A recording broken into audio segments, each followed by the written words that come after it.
welcome to the Create or Die podcast. I am here with my special guest, amazing writer, editor, comic book colorist, Daniel Freedman. How you doing? I'm good. Thank you for having me. How you doing?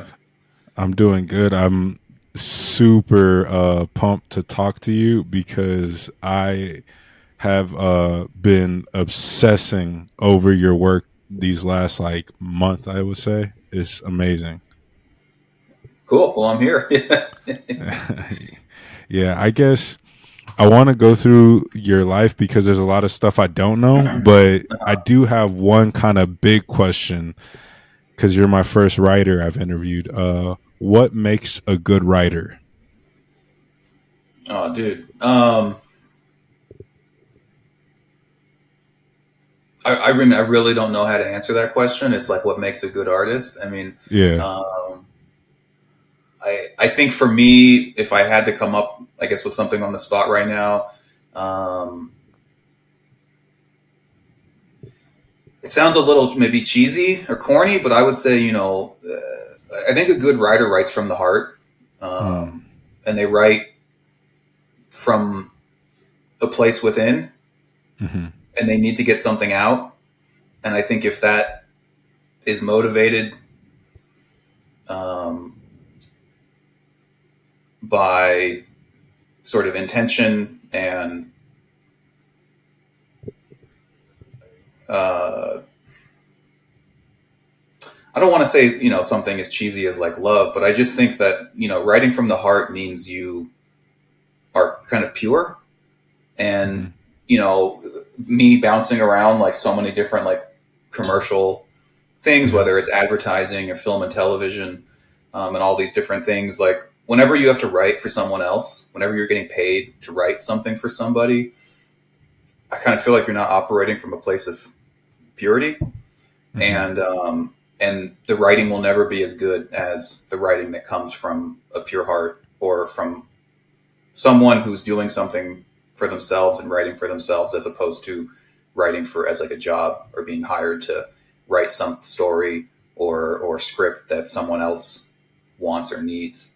Um, because I just think that influence of money and occupation um, can really corrupt, destroy, or just limit a story's potential, or just writing in general's potential, because it has ulterior motives, and it's Hmm. writing is very much like a kind of like a magic spell. It's like an illusion.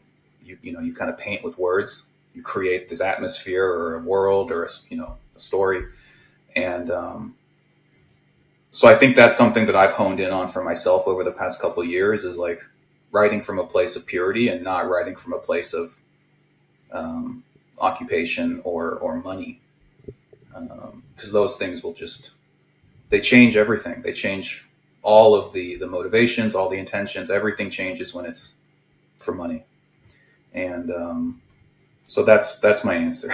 That's my long answer. Sure. I didn't mean to stump you, but No, all good. It's good. Yeah. I was super curious because reading your work and listening to some interviews that you've done, I know you have a lot of experience in the film industry and, like you said, advertising, comics. And so I kind of wanted to, like, I think people, especially who've worked in film, operate from such a knowledgeable place between business and craft because film has a lot of like logistics that go into it. Just getting the script like greenlit is like its own process. So I'm always curious to see like how people who have to think about more than just the material view good writing, like what makes a Mhm. good writer. And so yeah, I just wanted to kind of get your perspective on that. Yeah, yeah. Again, I think for me, I think good writing is pure at heart, and that doesn't mean it has to be X, Y, or Z. It could be anything. It could be a story. It can be nonfiction, history, whatever. But I just Mm-hmm. think that good writing comes from an individual, from the heart, from within. It doesn't come from a place of like employment, which Mm-hmm. so much of film and television is about jobs, getting jobs. Can I get a Yeah. job? In a pitch to try to get paid to write something, and we can talk about that more in a little bit, but I just, for me, I've realized how important it is for me to remove those other influences and motivations in order for me to be able to like really craft a story. Um, Hmm.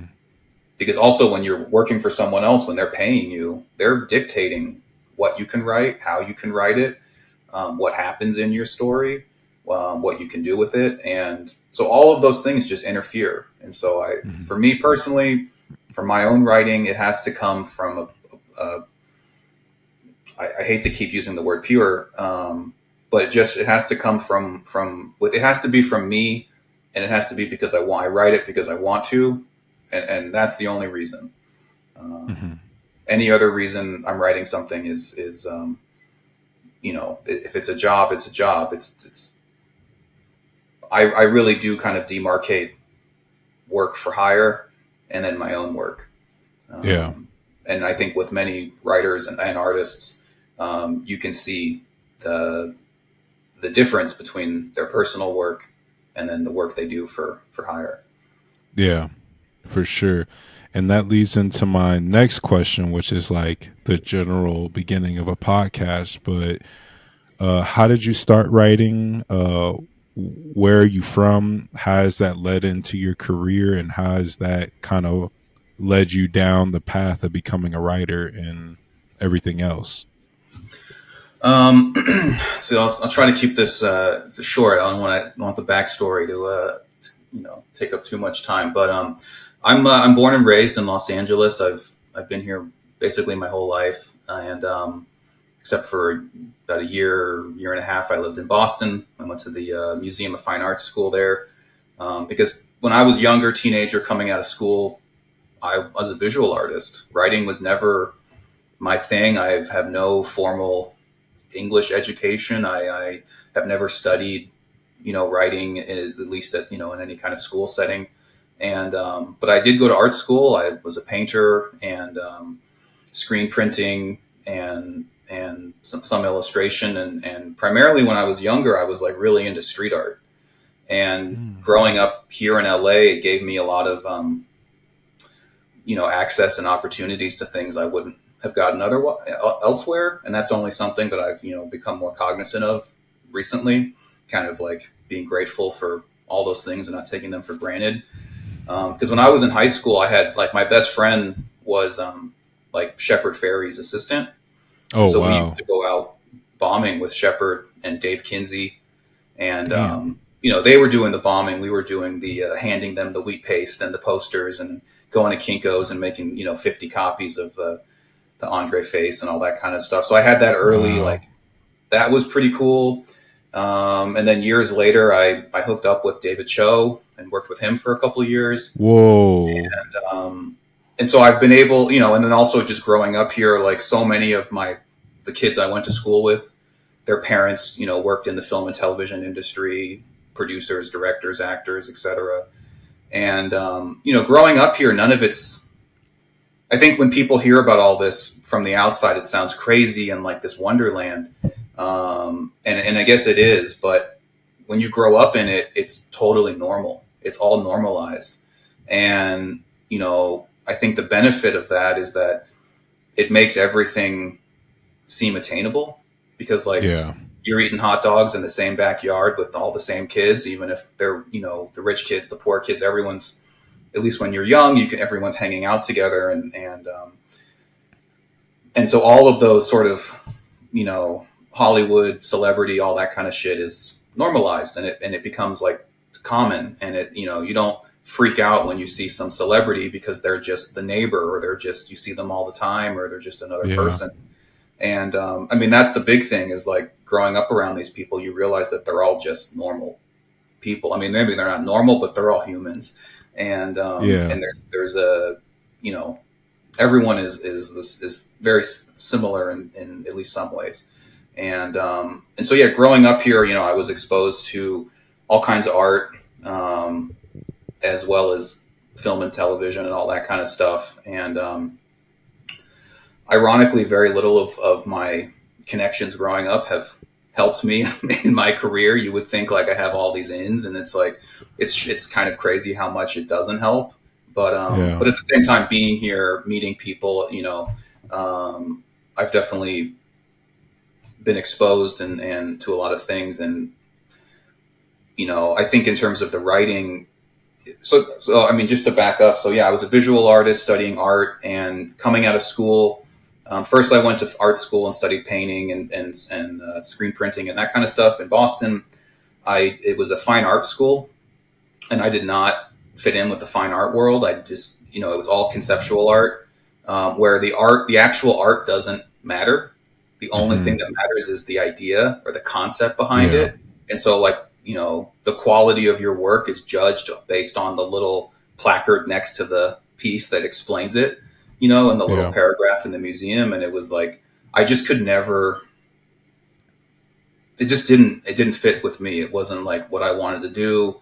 It wasn't what I was interested in. I wasn't connecting with any of it. And so I got out of there, and I came back here, and I transferred to Art Center College of Design in Pasadena and started studying film there.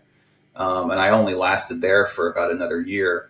And so I kind of consider myself like a double art school dropout, and I kind of like wear that with pride. But it was interesting because like the museum school in Boston was way too fine art, and I didn't fit in there. And then Art Center was like way too commercial. It's Yeah. like it's the premier school for car designers and commercial Yeah. directors and all this stuff. And I equally didn't fit in there either. It was like I had one foot in Yeah. each world, and so the reason I dropped out of school or stopped going, because I started working when I was 20. I got basically conned my way into a Lionsgate horror movie as an additional editor, and Wow. I had What never movie edited was anything it? in my life. It's a horror movie called Catacombs, starring Catacombs. Pink and Shannon Sossaman. It was the follow up to the Saw films from those same producers, and Okay. it was it's directed by a comic book artist named Tom Coker, who I ended up Okay. doing a lot of work with later down the line. We spent the better part of a year in an editing bay together, in a dark little room, and every day working on this film and getting to know each other and chatting. And eventually we just realized we had a lot of similar interests. And I asked him to read my first script that I ever wrote, and he liked it enough to ask if I wanted to develop something with him. And that turned into our book, Undying Love, which came out in 2011, my first comic, from Image. And so, I think I've jumbled up all the chronology here, but to go back to your question of how did I get into writing, I kind of fell backwards into it out of visual art. And I did realize going through this process as I moved, especially as I moved more into film, was that what I was really in love with was storytelling. Mm. And what I loved about a picture, an image, a painting, whatever it was I realized was that the story that image told. And that's Hmm. why I didn't like fine art, and I couldn't really get into fine art or the Yeah. conceptual art, is because it's not really about a story. There's no story Yeah. being told in an abstract painting or in performance art, at least not the same kind of story. Yeah. And so I realized storytelling was really what I was interested in, and what I was always trying to do with my visual art was convey a narrative. And so slowly I just realized that I wanted to tell stories, and that started to be more important to me than making any actual artwork. And so I drifted first into film, and then because I was working with Tom on his movie, but he's an old school image guy. He goes back to the '90s, one of the first image artists, Gen 13 and the Max and these kinds of books. And so he Wow. was, I kind of, you know, accidentally met this amazing comic book artist, and we wrote this script for a vampire project story called Undying Love. And because we turned it into a comic. And he drew it, I colored it, and that was ended up being the beginning of my comic book coloring. I went on to work at Marvel for a couple of years, and I continue to color a lot of Tom's work to this day. Um, And so yeah, I kind of fell backwards into writing, and it's, now it's like 99% of what I do, but it was never planned this way, and it was never my intention to be a writer, um, although that's what I've become. Wow, that's okay. I mean, that was a lot, Sorry, yeah, but I know it's a ramble. no, I mean it. I mean, when you're trying to sum up your entire life, it's hard to Yeah. do it succinctly because there's so many pivotal moments that uh, lead you to who you are, Hmm. and so it's hard to like sum it up without being like, oh, this thing happened, and this like, going out with Shepard Fairey and like kicking it with Dave Cho are like Hmm. two experiences in and of themselves that could be impactful. So I Oh get it, yeah, man.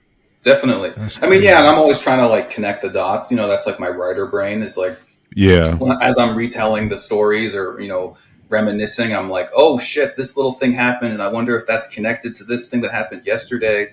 And so that's yeah. like the writer brain is always like connecting those dots, and so it ends up leading to a lot of rambling. But um, in my head, it's all the gears are turning. I just don't know if any of that's apparent. I feel it. Yeah. Do you think that that's a key component to being a writer? Because I'm trying to learn myself, and one of the things that whenever I study this stuff that comes up is the idea that stories are circular. So, things are introduced and then paid off.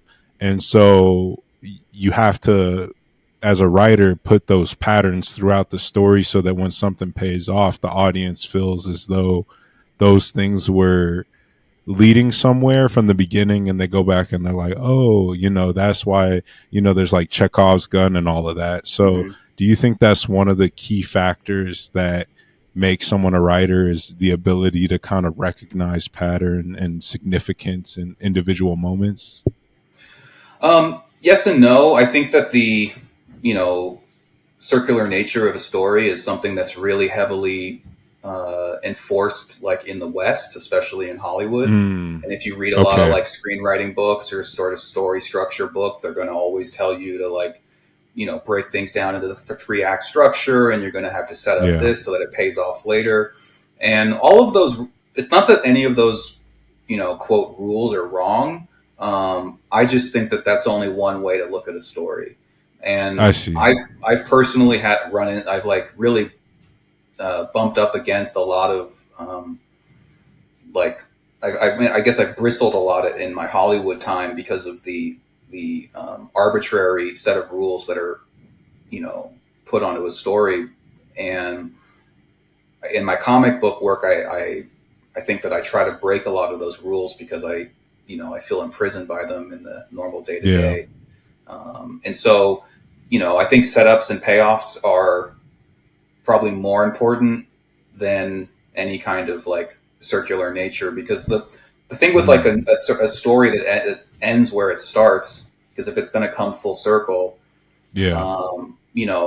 again, I think that that's a very Western, primarily American kind of story structure. And it's interesting because it generally will leave your story will end in the same place it starts, and so in a way it nothing changes, Yeah. uh, which is in a lot of ways not a good story.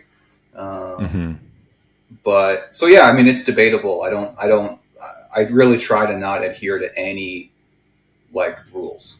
I feel it. I personally hate rules. Like Hmm. like if you tell me I can't do something, that's what I'm going to want to do. I Uh, feel it. and so yeah, it's totally open. I mean, there's all different kinds of stories, and I really hate the idea of arbitrary rules and regulations being hoisted upon something as if that's a way to judge it. Um, I feel it. yeah.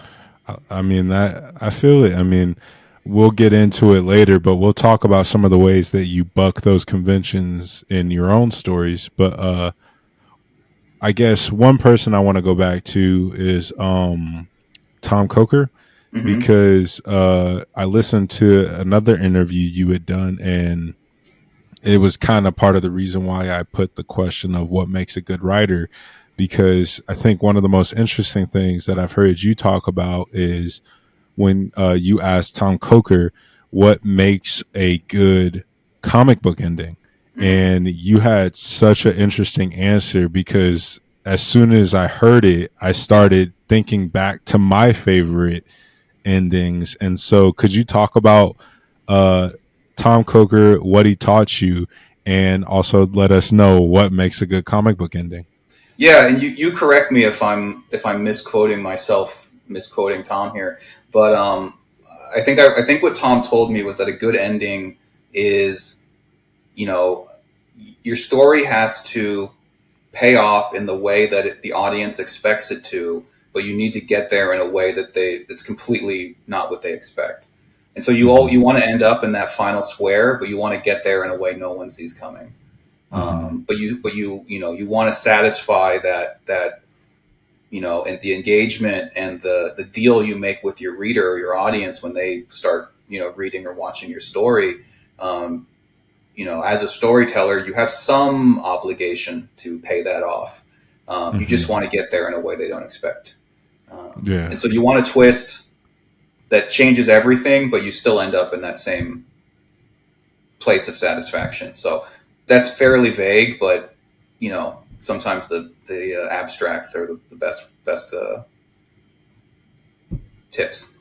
No, definitely. yeah. Yeah, I love that because one of the people I've been reading the most right now, I know some people have varying opinions of him, is Mark Miller or Mark Mm-hmm. Millar, however you Mm-hmm. say it. And one of the things that, as soon as you said that, all of his books came back to me because that's something that is like a key point in his work is that his books always, he's so aware of tropes that he plays into them, but because he plays into them, he's going to get you to the same place, but he's going to do it in a way that you maybe don't see coming. And I definitely saw it in Cali as well with your work. So yeah, I thought that was a really good point.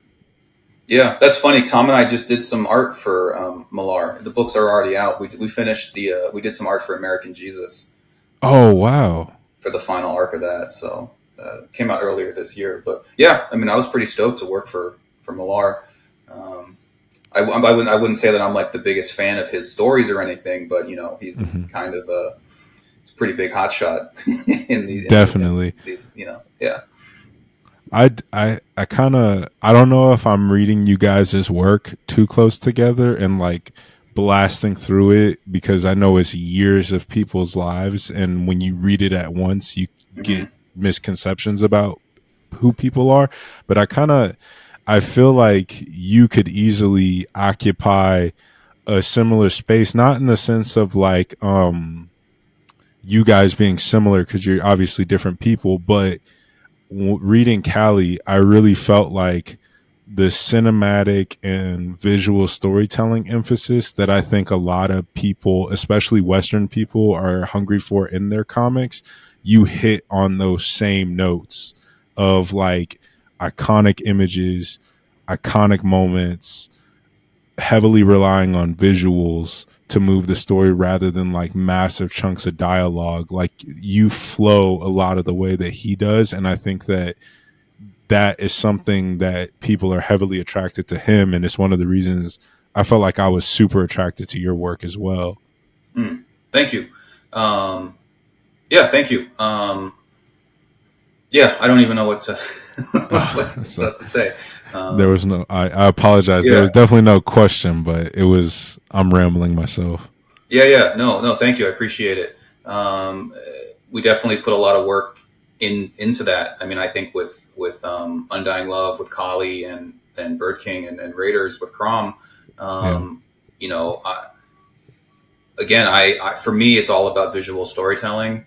Hmm. And the thing I hate, both as a reader and a writer, is exposition. I hate Yeah. stopping the story to explain it.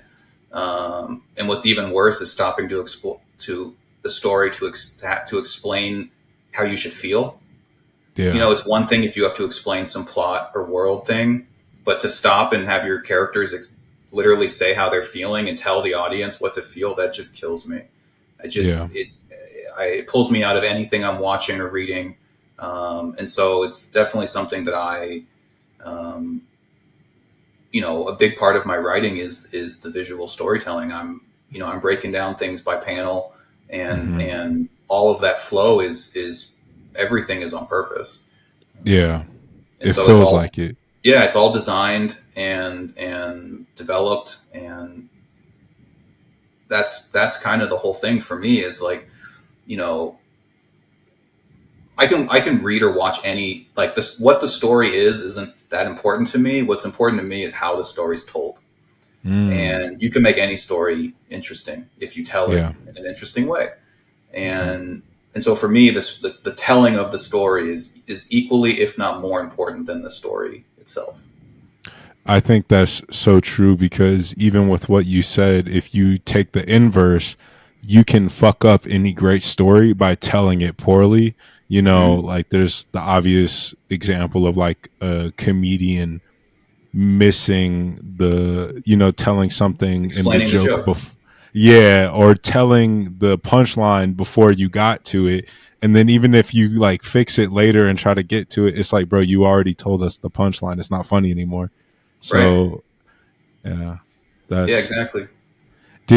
are these things that come from your film background because you went to art center for film, Mm-hmm. or are these things that you picked up working with Tom? Like where did that like ethos come from? Because I find a lot of writers don't have that.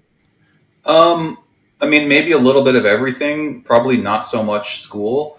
I really Mm, didn't have a good time at school. I really didn't wow. enjoy the classroom environment.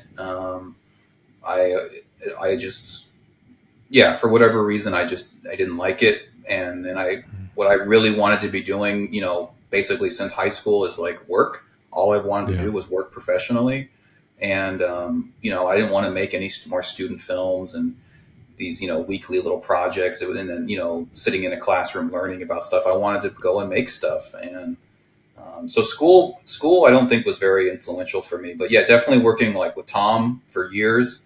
I mean, Tom and I, we did Undying Love, but we've also written 5 or 6 other scripts. We were writing partners for a number of years. Bounced around Hollywood doing all kinds of random shit that was just, that's a whole other story. um, and then yeah, each of the, I've people like David Cho have been a big influence and inspiration for me, in terms of how to go about your life and your art. Hmm. And I would say more than any of the people that I've been able to spend time with, it's the reading that I've done, over the past 10, Mm, 15, 20 years. Fiction, nonfiction. I just, you know, I feel like I feel like the more books I read, I get, more smarter. And so I think that like reading and also traveling, meeting different kinds of people, hmm. just like life, like getting life experiences, I think is what has, dictates whatever ethos I have. It's not something that I developed consciously, um, Hmm. or sat down and said I want to be this thing. How do I get there? It's just kind of organically evolved over the course of, yeah. I mean, I've been working professionally now for nearly 20 years. I'm almost 40. Wow. Started working when I was 20. Nice. So I've done almost everything you can do in the entertainment sphere. I've, done tons of post production, editing, visual effects work. In comics, I've been a colorist, a writer, um, and done some producing stuff on, or a little bit on the side, and so I've dipped my fingers in all these different things, and I can only assume that has added to the sum total. Yeah. But yeah, I mean, I don't even know what my ethos is. I don't. None of it's concrete because Set. it's changing every day. I mean, it's always Yeah. evolving. What I read today, will change how I think tomorrow, and on and on. So Definitely. And yeah, we'll get into some of that because I'm yeah. curious to see. How Well, do no, you? I'll. How other? Oh, Yeah. How have other writers come off to you? What you? you said that other writers don't seem to have like an ethos or any something. I'm just curious. I would say, I think one of the things I don't is for me is something that I think I've become really aware of recently because, well, not even. I've really started drilling down on it for the last few years because I've wanted to learn how to write, and Mhm. over time, I think that there's a humility in your work and Mark Millar's work, which is crazy because I think a lot of people would feel like it's the more bombastic style. Mhm. But actually, and I don't want to say this because I'm young and I don't know enough to make assumptions about people, but I do feel like now if I open a comic specifically and there are word balloons that take up 80% of the page, there, a lot of times I open up comics and I feel like there's a lot of ego because Mhm. people want to, like you said, with the exposition, throw in so much dialogue and explain every little thing. And I know that comics can be a little bit political between artists and writers, and the teams, they don't get to pick who they work with. And so I know that sometimes it might be a way for a writer to get their ideas out there regardless of who's on the book. So they Mhm. want to put all the dialogue in every page or over explain things. Whereas, like with you, I feel like there is a willingness to let the artist shine, even though I in the back of Kali there's the script, so I could see you wrote so much of the things that initially I had given the artist credit for, and then I'm like, oh no, he put that in there. And so I guess other a lot of times other writers seems like they have a specific idea that they want to hammer in, and they need you to have known what that was by the time you close the book. Mhm. And with your work, there's a willingness to be for the audience to have a subjective experience with the work, especially when you look at the end of Kali. Like, I don't feel like you're trying to tell me specifically how to feel about everything that went down. Mhm. And a lot of times I don't feel that way when I'm reading other people's stories. I feel like a lot of people have a very specific message and they're taking every chance to drill it in. And I don't feel that way with your work. That's the thank you. That's like the best compliment you can get. I mean, the first question you asked me when we started this, like what makes a good writer. I mean, I think it's a lot easier to say what makes a bad writer, Yeah. because Mm. you know if the writer's ego is on the page in the form of you know like so many word balloons and exposition, that's Hmm. there because they feel like they maybe need to prove that they're the writer and that Hmm. the writing is the words, the dialogue, and Hmm. or they're using the opportunity to tell a story and make a comic as a way for them, Hmm. as a soapbox for them to get on this thing and whatever their political affiliation is, use it as a way to vocalize their personal opinions, which Yeah. you know, go ahead and put your personal opinions in like an essay or Yeah. a tweet or something. But like, I think when you're telling a story, you have an obligation as a storyteller to remove yourself, unless Hmm. you're writing something autobiographical or memoir. Like, then especially if you're reading like a superhero book or some science fiction or fantasy thing, like who cares who I am or who the writer is? Like, we're not important. What's important is the story and the characters in the world, and you know that's what matters. And so I don't feel any need to make people like see me or notice me or Hmm. take note and say, oh, because that's a distraction. If you notice me, I'm distracting you from the story. And Yeah. it happens in film too, to a lesser extent, but yeah, I mean, I know what you're talking about, and I feel you. Hmm. I think yeah, I mean, yeah. Anyway, let's move on.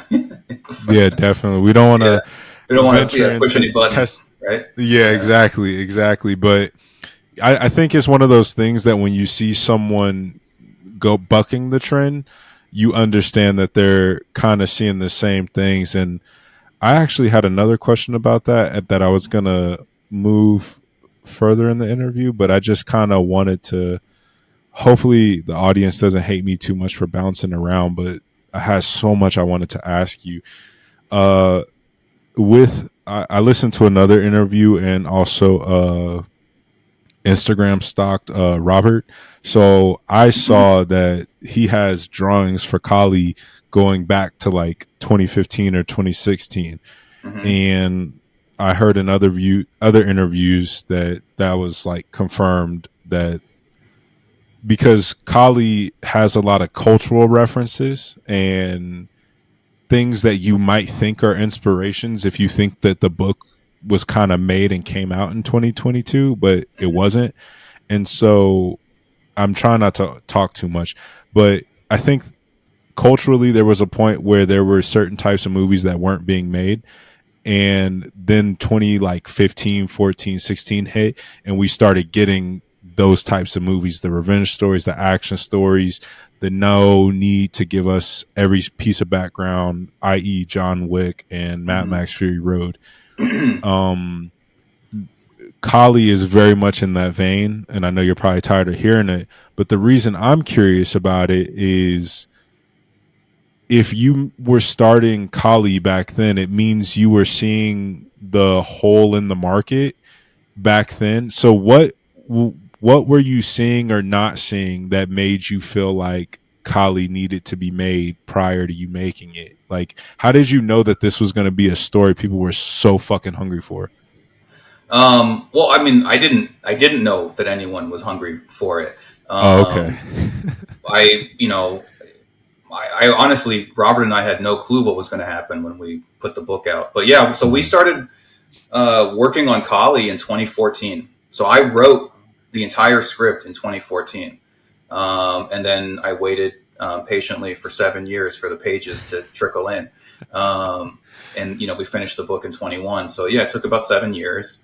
And I mean, so for me, Kali, and Fury Road came out in 15 and was kind of like I mean, I think Fury Road is one of the best action movies ever made, but I was Agreed. also like, oh shit, like this is pretty similar in terms of like just nonstop action, but you can do a lot worse than be compared to Fury Road or Kill Bill or whatever, the other comparisons I've gotten. So, yeah, you can do a lot worse. So in 2014, the way that we did Kali was Robert and I did the book essentially in secret. No one knew about it Hmm. for basically 7 years. We didn't show it to anyone until it was nearly done. I showed it to Dark Horse when I think we had about, close to 100 pages done and like the last 30 to go. And just as a way to try to motivate Robert to finish it because we were so close. I thought if we get a release date, he'll have to finish it. And so, we basically worked on it the whole time, just us. No other influence. No one read it. No other feedback.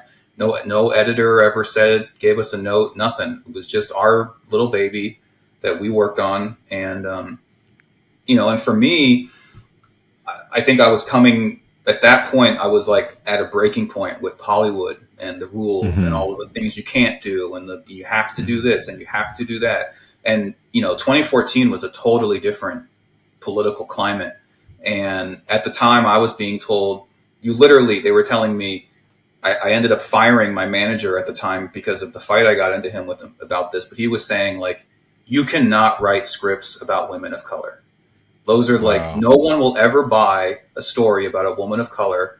Nobody will ever buy a story about a woman who's the lead protagonist, Damn. especially not like an action movie. And you know, and all of the other stories I have been writing in those couple of years, it was just like I was just getting so sick of people telling me what I couldn't do. And Yeah. so Kali, in a lot of ways, was my response to years of arbitrary rules being pushing me down and caging me in. And so Kali, I said we're going to have a whole team of colorful women, and so it's I mean it's really interesting because the whole all these years we've been working on it, I think like any year that it would have come out, it would have been received differently. In Yeah. 2014, it would have been received differently as opposed to like 2017, it would have been, maybe not received so well because of what was going on politically. And then, so it wasn't ever planned when we would finish it. I was trying to get it done as fast as possible, but it was up to Yeah. Robert to do it. And we ended up getting it done in 21, and it came out in 20, end of 21, 22. What year is it? I don't even remember. It's 23 now, Yeah, but I think it came out in 22. okay. It came out last September. So Okay. Yeah, that 22. makes sense. But it was never planned, when we would finish it and release it. And I think it kind of got released at maybe the best time it could have. But it's Okay. really fascinating because as far as I'm concerned, and I don't want to speak for Robert, but I think this is the same for him. Like, we had no political leanings to nothing that is, and so, and even more so, I wanted to create as much space for the reader to project themselves into the Yeah. story. So, Mhm. as far as like why the machine isn't really ever explained, is because I want the reader to project whatever their feelings about authoritarianism are onto the story and into it, and Yeah. so the machine is what you fear and what you think is terrible. Um, Yeah. and so, but because of that space and because I don't tell the reader how this happened, who these people are, why these things are happening, they just happen. It's the good part is it allows the reader to project themselves into the story, and Mhm. that creates engagement, and then they build their own interpretations and ideas, and that's really exciting and interesting for me to hear what other people's thoughts and feelings are about it. But on the flip side, it does allow for people to project their own politics into the book and Yeah. assume that this represents that or these person represents X, Y, or Z. And so Yeah. it's definitely something that I'm still playing with and trying to develop this, what is the perfect balance between, exposition and explaining things, but leaving enough room for interpretation and for the reader to project themselves into the story. And a lot of that has actually a lot of that influence has come from like the Dark Souls games for me, and playing, all these Mm. From Software games where so much of the story is told in these little excerpts, these little bits of lore you get on items, and you have to read all the different weapon and item and armor little inscriptions, and you get one or two little sentences. And as you play through the game, you're literally moving through a world, and so you're building your own idea of what's happening based on where you are and what you're doing in the game, and then you're getting all these little bits of lore, but nothing's ever explained or told to you. And Mhm. and I found that just so exciting and engaging, and it allowed me as the player to insert myself into the story and to work. And I found that the more work I put into trying to decipher the story, understand what's happening, and put together my version of the story, you know, the more impactful it was, the more engaging. I couldn't, to this day, I'm still thinking about, Dark Souls 3, what's going on in that story, and Yeah. so I think when a writer tells the reader what's happening, how to feel, and explains everything, there's no reason for the reader to care at that point because Yeah. they're just being told everything. It's like, and so I think that the more work the reader does, and that it creates more engagement, and it allows them to form their own deeper relationship and connection with the work. Yeah. And so I'm really fascinated by that space where that Yeah. tension is between what are you going to tell the reader and what are you going to let them experience, and then Mhm. can you leave them with enough room to come up with their own ideas. And I think that's Yeah. actually really scary for a lot of people because they think, oh, I'm telling a story, I have to tell them. There's this idea that everything has to be explained, and Yeah. your hero has to do the heroic thing. And I mean, that's about as like anti-human as all of this sort of Yeah. fake heroics and things that are put into these stories now. So I'm much more interested in the yeah, that gray area, that like Mhm. abstract area where you don't really know.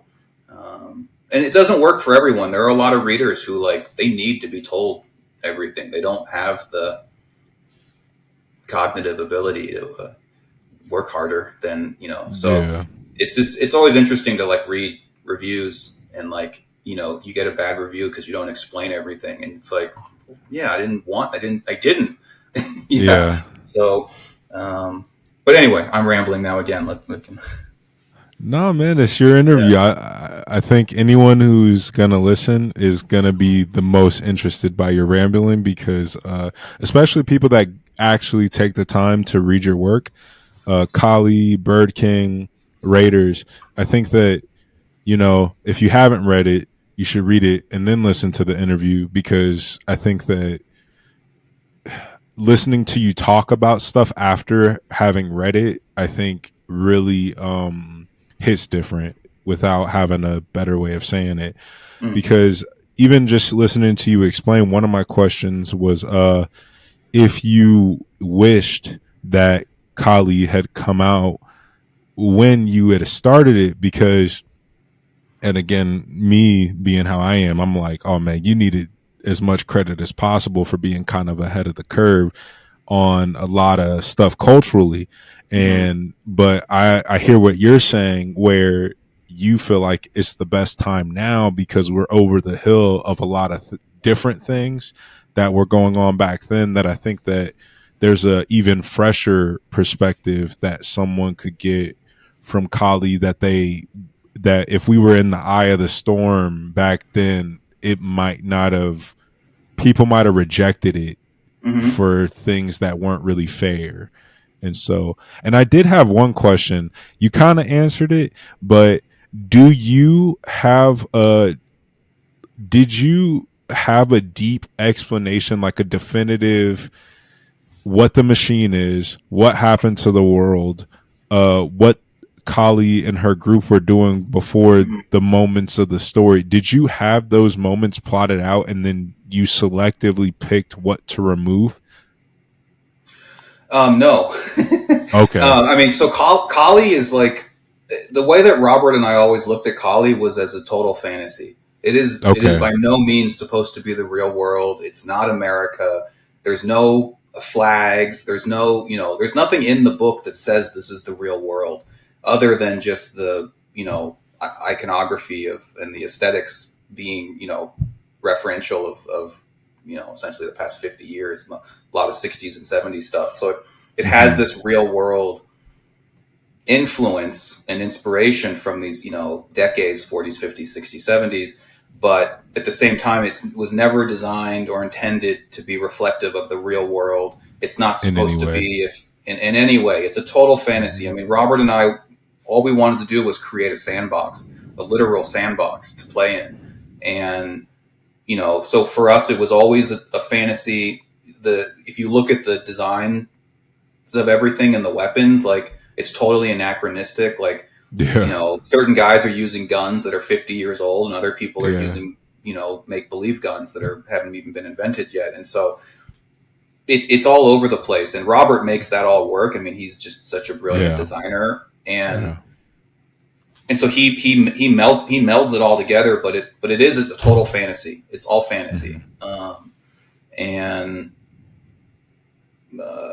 yeah, what was your question?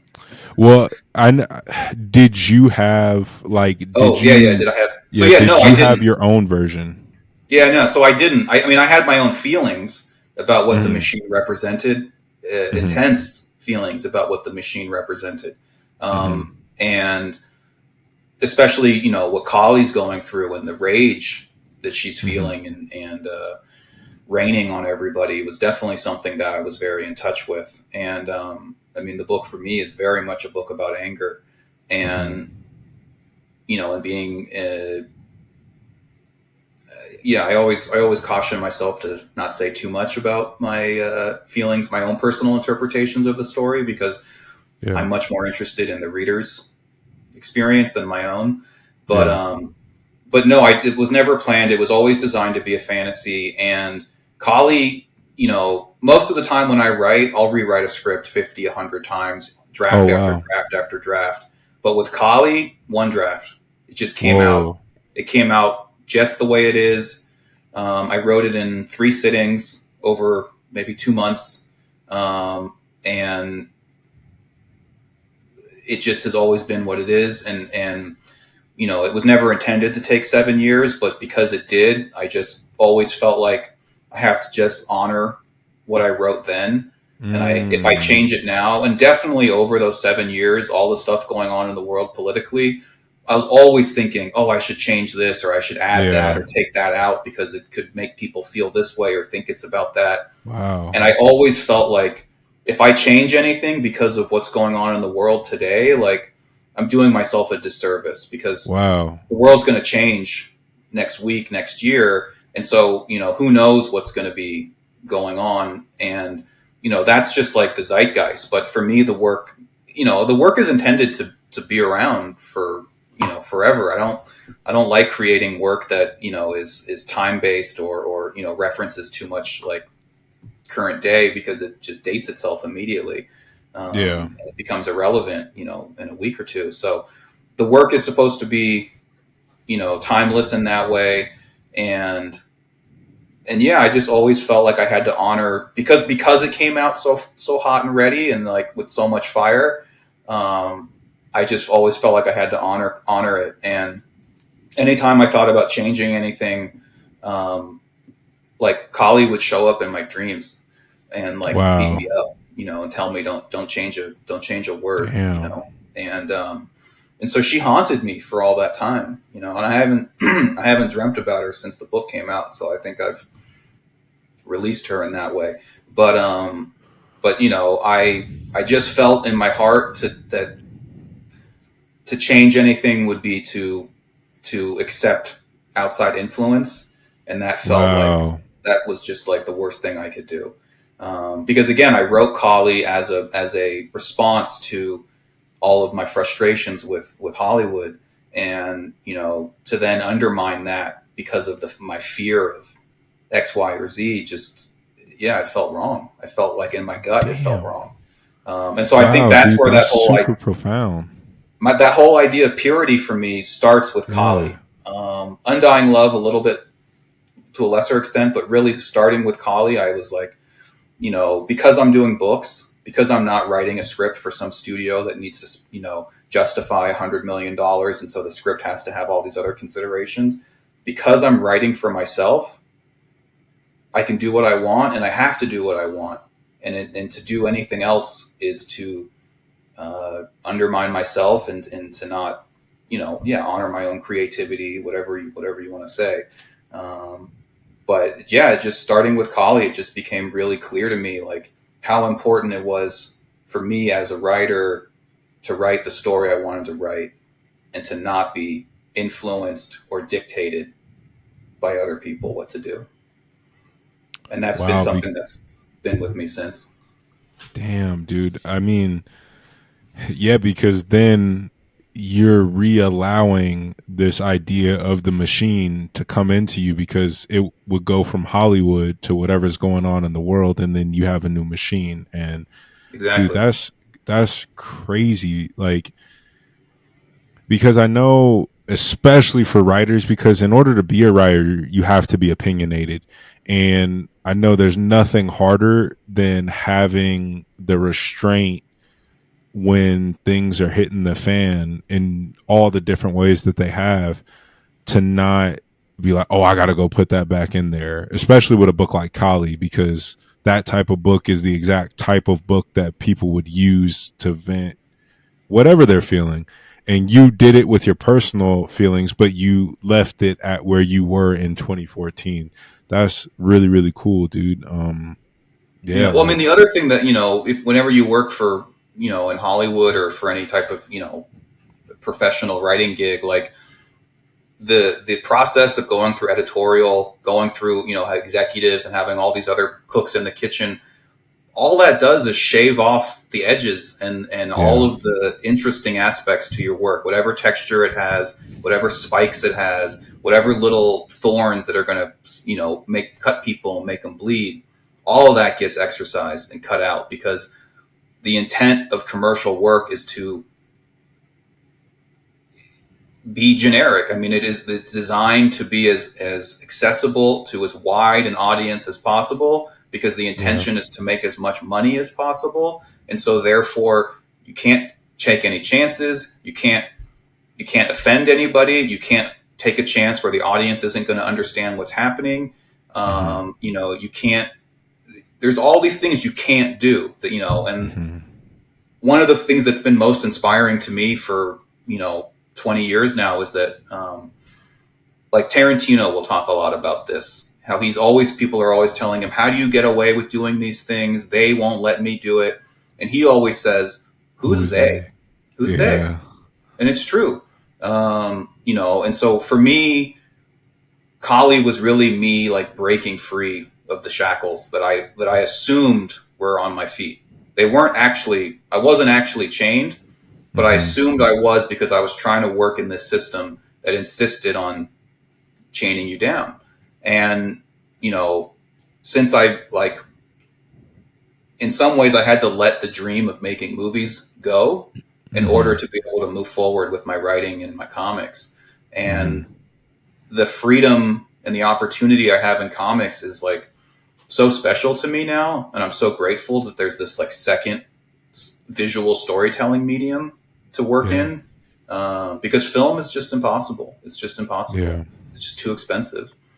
Yeah. Um, so yeah, I don't remember what your question was, but that's my answer. No, you're good. I was just honestly, like, I was just reiterating how profound it was what you were saying about let honoring yourself and your creativity and that initial script and not letting it change. And you led actually into another point. I listened to another podcast you had done, Oh, you did your homework. and oh yeah, man, I have to. I mean, after, Hmm. I think with artists it's a little bit different sometimes because there's less ideas in, I don't know how to describe it. With writers, it's definitely more of an intellectual, philosophical, even theological exercise in the Hmm. creation of work. And so, if I'm going to interview a writer, especially, I'm going to do a lot more research because where someone's coming from has a much more profound impact. An artist can see a picture that they thought was fire on Instagram 2 minutes ago and it changes how they draw, but it's not Hmm. integral in who they are. But with a writer, that's just deep, and a signal of the depth of like you was that I thought was so interesting is you are going the exact opposite direction of the entire comic book industry. You came from film Hmm. and are making comic books as an anti Hollywood exercise, whereas the main criticism that you're seeing a lot right now is everything is the reverse. So, Hmm. could you talk about your experience in Hollywood? I mean, you talked about it to a great extent already, Yeah. like, but how that led you into making comics and how comics releases that purity that you were talking about. Yeah. I mean, so um, 20. What year was that? 2008. 2008. I start writing this script with Tom. This is my first like foray into Hollywood. He got to make this movie for Lionsgate, but it was a small movie, small horror movie. And so Tom, I thought Tom was some insider, but he was just as much an outsider as I was. And we Wow. managed to write this project, and we wrote the script. We turned it into a book.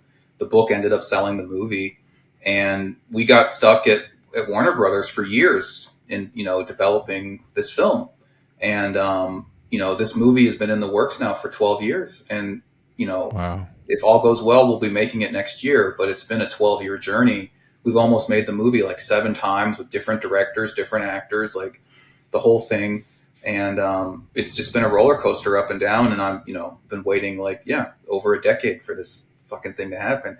And and so during that time, because especially back in like 2008, Tom and I had a lot of heat for a couple of years because of the sale. And, after Undying Love, we had like over the course of like 4 months, we had like 200 meetings. We Wow. met like everybody in town, like generals everywhere. And, we ended up developing a couple specs of our own. We pitched on things. We met on projects. We developed, all different kinds of stuff. We did artwork for things. And for like 4 years, we wrote, we pitched, we developed stuff, and nothing went anywhere. And, at that point, he kind of had his fill of Hollywood and went back to comics. And, Mm. I, was still young and dumb and hungry for to make it in the, you know, fame and fortune and whatnot. And so I kept chasing it on my own for a couple more years and going out. And, I've tried to get movies made in the studio system. I've tried to get a film made independently, raise the money myself. I've, been up and down, left and right, all over this fucking town.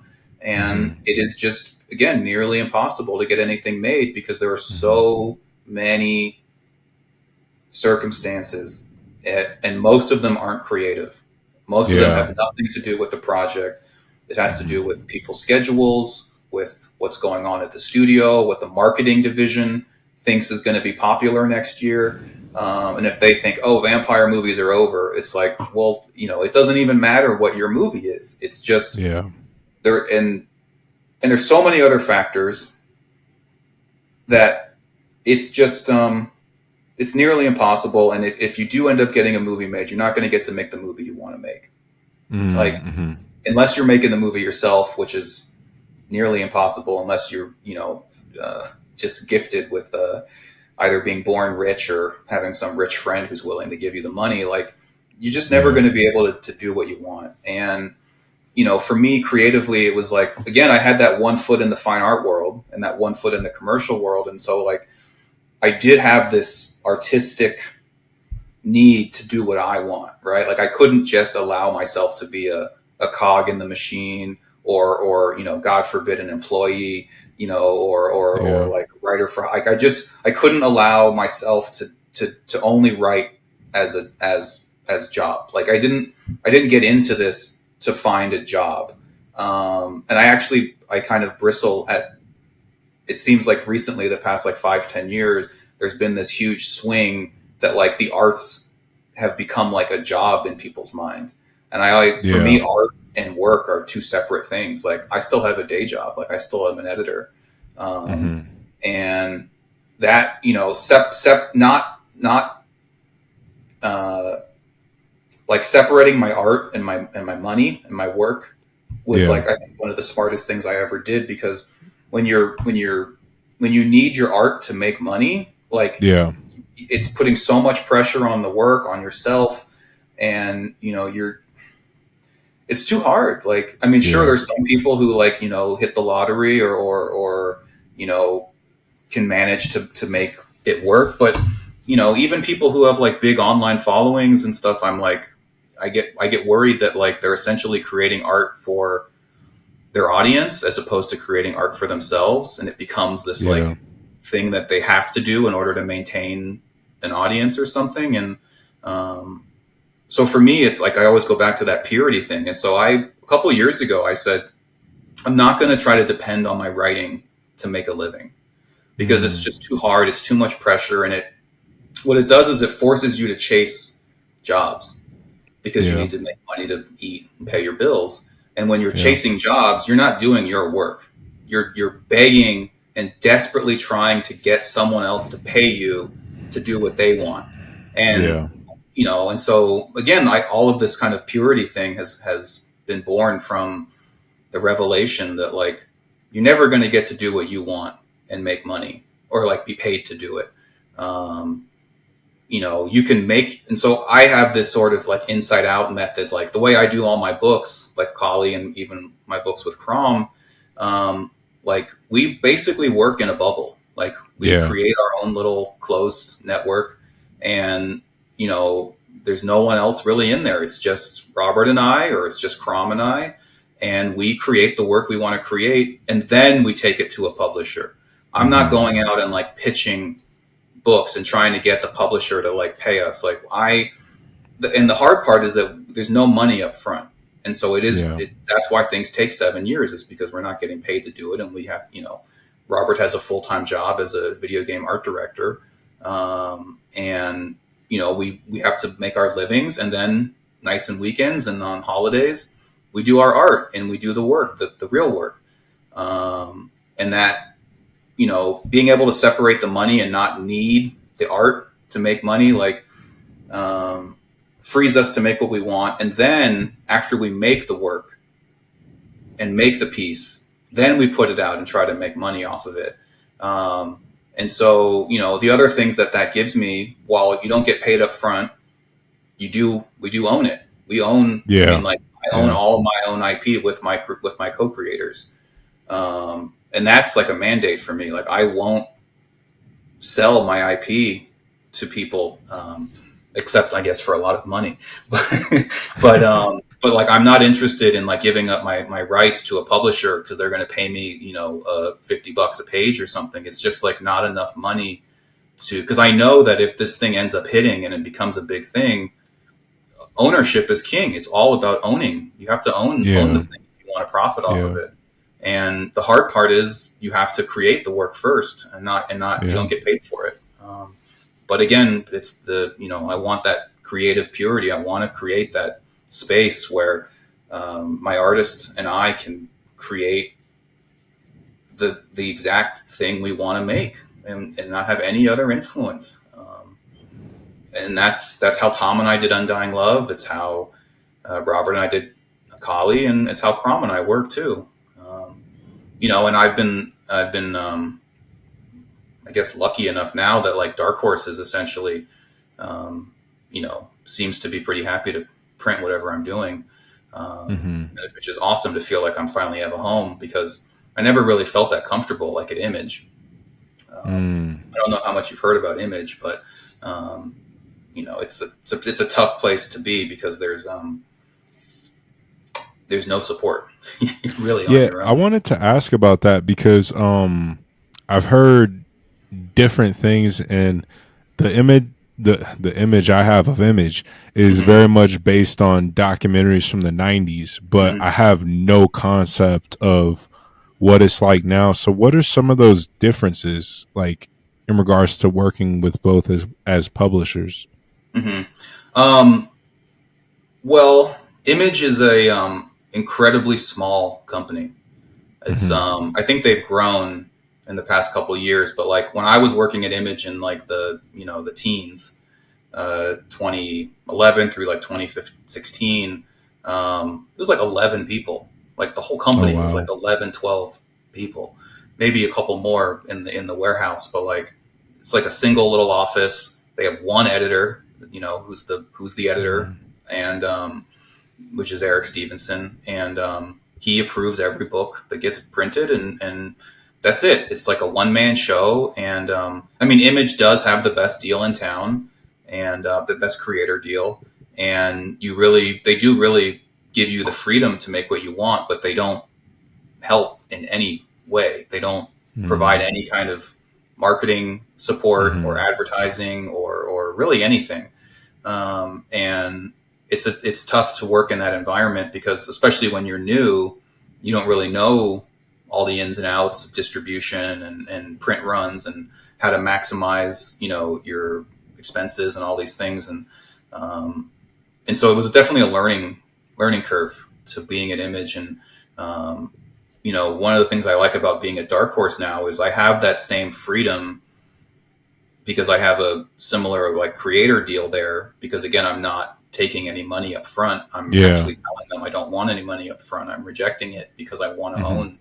own it, and I want the creative freedom to do what we want. And so, but Dark Horse, I mean, I think all indie comics are pretty tough. You're pretty much always on your own in terms of marketing and advertising. Like, Yeah. unless you happen to be, one of the top 3 or 4 IPs, like, if you're Walking Dead or you're whatever the hot book is that year, the publisher will support that because they're making money off that book.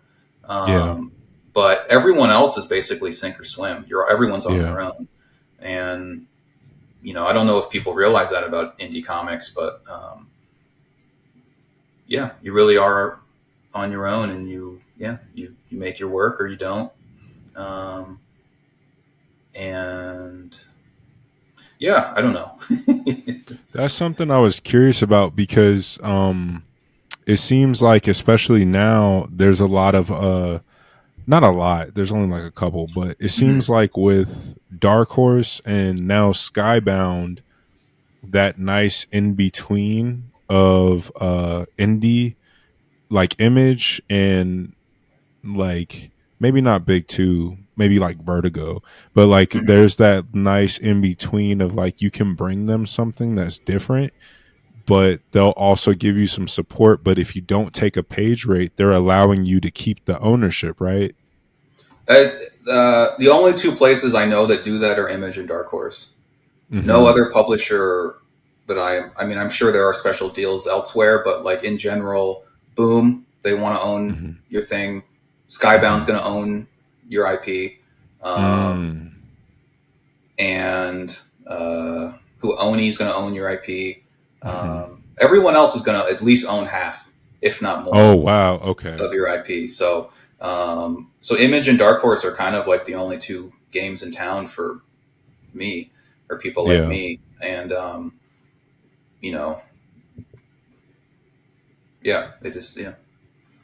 Well, I think business model wise, um, I was also curious about that with what you were doing because I do think that as someone who loves comics, I don't and didn't grow up going to like the bookstore or the comic shop every Wednesday. I kind of don't give a shit about like the 30 page by 30 page model. I care more Mm-hmm. about it now with digital, but I do feel like sometimes it gets in the way of books because I read books that are dumb old and I get just as much out of them, and because they're old and they're done, it doesn't matter if they're late. And so I kind of like what you're doing where you're completing the volumes and you're just getting it at the end, because it seems like, cuz like Kali, Birdking I felt like could be broken up a little bit, but like I feel like books like yours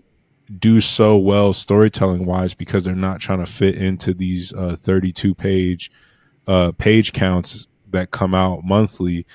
And I do know that there's a different model if you only come out with trade paperbacks or hardcovers every year or 7 years. Mm-hmm. So, but I do relate a lot to what you're saying and think is very powerful, the idea of detaching your creative work from like needing it to make money. Like get a day job if you want to make comics. That seems like the lesson of like the last 7 8 years is Mm-hmm. like stop trying to have this be your primary profession, because it does seem to get in the way of a lot of people doing their best work. Yeah, it's also just really hard to make enough money to live in comics. Yeah. You can make some money, but like Yeah. again, how often are you putting out books? Like, even if Yeah. like Collie does well, again, it took 7 years, so Yeah. that whole time we weren't making any money on it, and Yeah. so yeah, it is tough. And I mean, I sometimes I get sad at how like small the comic book audience is. Like, it's not a very big Yeah. readership. Yeah. Um, and I mean, I think it might be like 10,000 people in the whole country read comics. That's what it feels like sometimes. Yeah. But as far as the format goes, like, my Image books all came out as floppies first, and I definitely learned a lot about the how the different formats work in terms of distribution and the Hmm. money. Hmm. I always had a hard time with floppies because they're only on the shelf for 1 or 2 months, and so Yeah.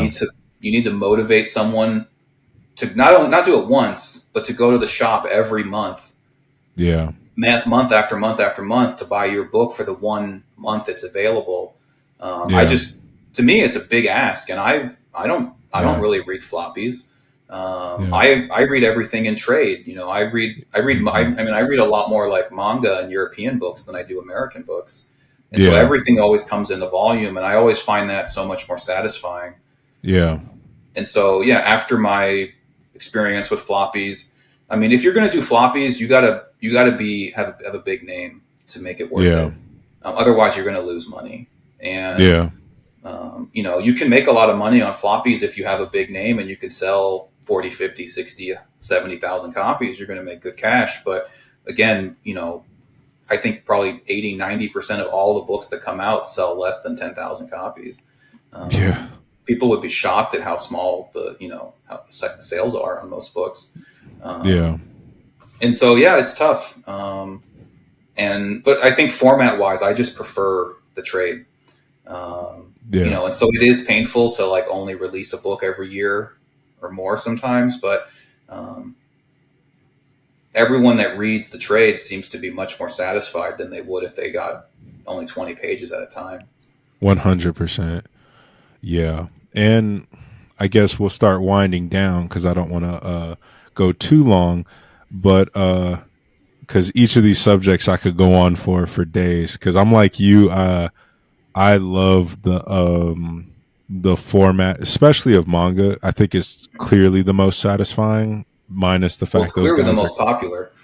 Yeah, yeah. I'm pretty sure, like, and it's like you said, it's and this is I don't want to bitch too much, but it does feel sad because if you love comics, it does feel like there's about 10,000 people reading these Mm-hmm. things. Like I've hit a few different conventions and I'm like, God damn, I'm seeing the same people at some of these places. Like, and that does feel sad. And it's crazy because a manga and a comic essentially are the same thing. They're pictures in Mm-hmm. a book telling a story. But we like on the especially American side, you can't get people to read the shit. And I'm pretty sure Demon Slayer One Piece probably outsell the entire Western comic book industry. Just like those two, like, and those are just two fucking manga. Like when you compare Mm-hmm. it to like, and so it does feel kind of like young people do have an appetite for this type of stuff, but there's something about it not connect like the way our side of the pond is doing it that's just not connecting with them anymore. And it's like, what do you have to do to try and like break through? I see Skybound trying like they're re-releasing Invincible in a 6x9 format that Mm-hmm. kind of feels a little bit more like a manga, and it's 200 pages by 200 pages, and they can Mm-hmm. drop them every month now because it's done. Right. And so I see people, and they're also coming out with I don't know if you've seen these, the Last Man, Mm-hmm. and it feels like that might be maybe the new thing that you know you could do to try and break, trying to get in, like sneak your way into that side of the bookstore. But yeah, man, it's the business side is pretty it's pretty crazy right now. Yeah, I mean the manga stuff's interesting. There's so many weird angles on it. Hmm. I don't really know if it's like the size of the book that Yeah, makes it feel like a manga. yeah, I think that manga has such a different sensibility and like yeah, temperament and tone, and the storytelling functions so differently in manga than in Western books. Um, yeah, that I think that's what people are gravitating towards is more of the storytelling. Again, it comes down to how do you tell. I mean, because there's manga about ping pong. There's manga yeah, about like demon girls with big tits that are your yeah, maid, like all kinds of shit. And yeah, it doesn't matter what the story is; it's the way the story is told, and that's what people yeah, connect with. And so I think we should be talking more about what's going on in the storytelling of manga than yeah, in like the size of the book, or kind yeah. of replicating the release format. Um, you know, the other Okay. thing is that the difference between manga and like Western books is like, manga is mostly black and white, Yeah, and I always feel like manga is a little bit less art focused, yeah, because it's more about the story and the size of the story and the page, and they produce so many pages. Western books, it's I think more art focused, and you have full color, yeah, sometimes fully painted art, and yeah, I guess in a way I'm trying to meld those myself. Like Yeah. for me, the art is the most important aspect. I mean, you're reading pictures. Like the art should be the most important thing. And that's Hmm. my love. I love art. And so I always want to, work with the best artists I can and create the best work. Um, but at the same time, like bring some of that, the storytelling style and the pacing, of manga. And it's not even something I'm really doing intentionally. It's just something that I've noticed when I go back and read manga that I, I don't know. I mean, you tell me if this is true or not, but I feel like my stuff reads a little bit more like manga than it does like, a superhero big two book. Um, 100%. and yeah, I don't know if it's manga's like connection with animation that it Yeah. it it creates this more kind of like, I always feel like manga is more filmic and cinematic, and it kind of Yeah. functions more like linearly. And I feel like Western books are more like, we're going to have a big splash page, a huge speech bubble, and Yeah. the way that you read the book is just totally different. Yeah. Um, Manga functions more like a movie or an animation. Yeah. It has that linear structure, and I feel like Western books, they don't have that kind of like flow. Yeah. They're more like comic strip, old school comic strip influenced. Yeah. But yeah, that's my own personal thing. Yeah. No, I totally agree. And I didn't, I mean, fuck it. I didn't want to say that because I don't, people have different hangups. And so if you tell someone, I love your book because it felt like a manga, like people can get weird and be offended by shit like that. But I didn't want to say at the beginning, but the reason I really appreciated what you were doing was because it felt like a manga, and not in the sense that you don't have a bunch of vertical or slanted panels. You're not doing like speed lines and wild shit, but it's the fact that like Shonen Jump just released the book, and as well as the guy who made JoJo's Bizarre Adventure, and Hmm. about how to make manga. And I read both of them, and one of the things that they both talk about in their first couple of chapters is the idea for the mangaka is it's like super important that the reader is what they determine as being a good manga is how often the reader is flipping the pages. And I think that it's like what you were saying, the story can be anything, is how the story is told. And for them, because the story is speed and movement and going through the book, I think that that creates like this feeling of ease and momentum when people get into it, rather than when you get into a lot of American comic books. If you open a page and it's like damn near fucking white because they just have so much dialogue, it bogs it down.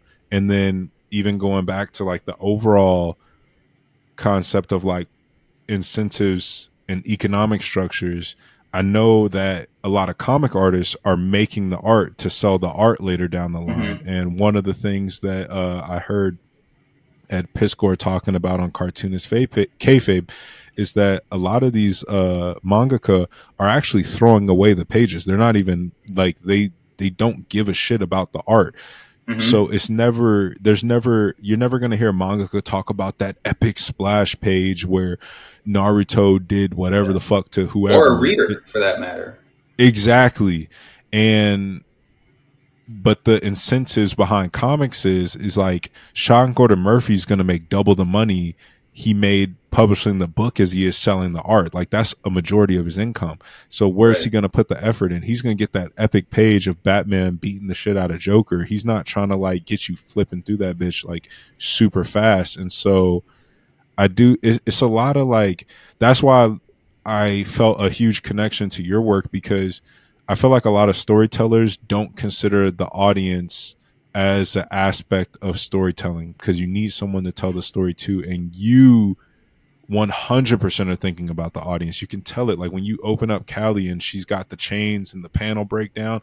It's like this is for us, not for the. Even though the art is beautiful, but yeah, I don't want to ramble on too much on that. But I just agree with everything you said. I think that there's a lot on both sides that make their work so much more enjoyable to read, Hmm. that is attracting audiences right now.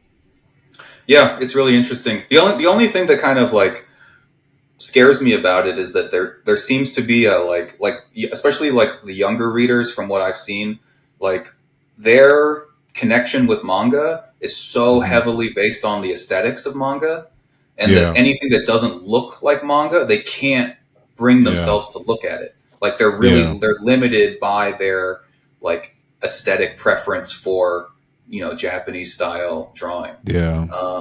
And I feel like that limits what people will open themselves up to because it seems like they feel like I only like this one thing. If it doesn't look Yeah. like this, I can't get into it. And I just worry that like people are limiting themselves and what they're exposed to and what's out there.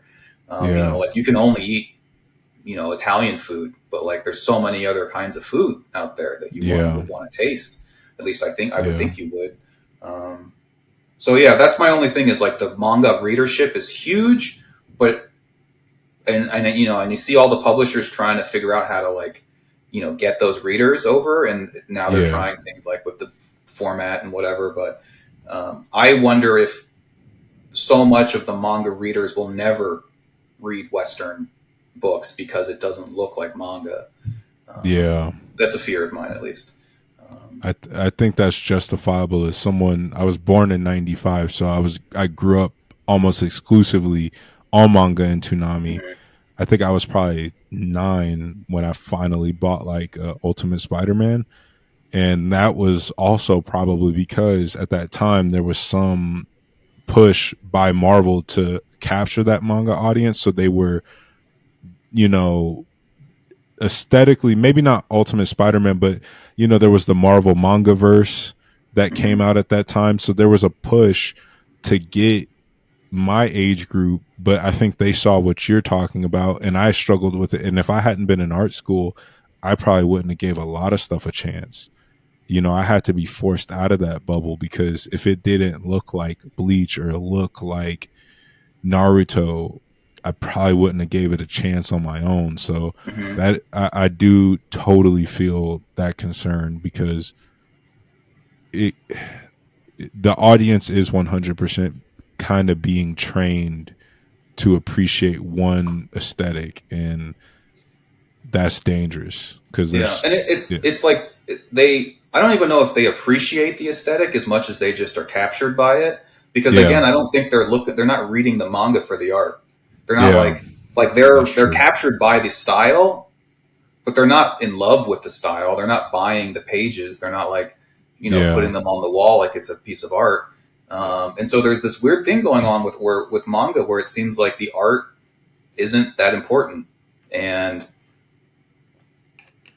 that's that's concerning in its own way that like for a visual medium, an art medium Yeah. like comics, for the art to not be important is scary. It's like going to a restaurant and not caring what the food tastes like because they have like you like the couches and the tables or something.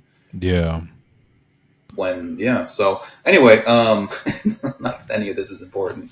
Yeah. Yeah, This is two comic guys bitching about comics, which is like 90% of YouTube. So I don't know yeah. if we have to add more, but it's just interesting because, and let me know if you have to go at all because we're definitely hitting an hour and a half. But it's just interesting to break down things like comics into these specific ways because there are patterns. Like I was listening to Rob Liefeld talk about the fact that almost no new comics have rendering. Like rendering isn't a thing that people are interested in creating anymore. And so when you hear people say that stuff, you really think, and like with what you did, when you know that there are trends and those trends are be creating these arbitrary rules, when you become aware of them, you can try and buck them in your own ways. And so maybe us bitching can that can be the value for the audience is you know talking about these things. If there are artists out there listening, there's things that you can be aware of and say, I'm gonna mix this and mix that and buck the trend. So hopefully that can be the value. But yeah, man, I really appreciate you coming on. Do you have any upcoming projects you want to hype up, talk about? I know Bird King 2 is on the way. Yeah, Birdking Volume 2 will be out November 15th. So that's 2.5 months away from now. But you can pre-order the book at your local comic book shop or online. And pre-orders really do help Crom and I Oh tremendously. wow, okay, People don't realize pre-orders are like kind of the lifeblood of comics. They okay, determine your print run, and they mean a lot. So anyone who likes Bird King or who wants to like Bird King, please go and pre-order. Volume 1 is currently sold out. But we sold out right now, so we're waiting on the next printing to show up, but that should be here soon. nice. Kali is out right now. Check that out. And otherwise, I do have some new things coming, but nothing's announced yet. So I'm just going to leave it with Bird King Volume 2, November 15th. Okay. Is any of the new stuff? Are we gonna have to wait 6 7 years? Because I'm gonna need my fix, man. I love your stuff. Yeah. I hope not. It's it's not up to me necessarily. Yeah, So I I'm feel it hoping it only takes 2 or 3 years, but we'll see. for sure. But definitely, I mean, even though I can't really announce anything right now, I mean, I think I have over the next 4 years. I think I have like 7 books in the works. Hey, So let's so go. there should be stuff at least once a year, if not twice a year, going Nice, forward. Yeah. nice. Well, I'm super pumped, man. I can't wait to see more, and hopefully I can have you back because there's still other things I want to ask you. I'm a huge fan of you and your work, and I think like this conversation flowed, I think you have a lot of interesting stuff to say. So maybe when your next book comes out after Bird King, you can come back and we can, dive in more. Yeah, man. Keep it going. For sure.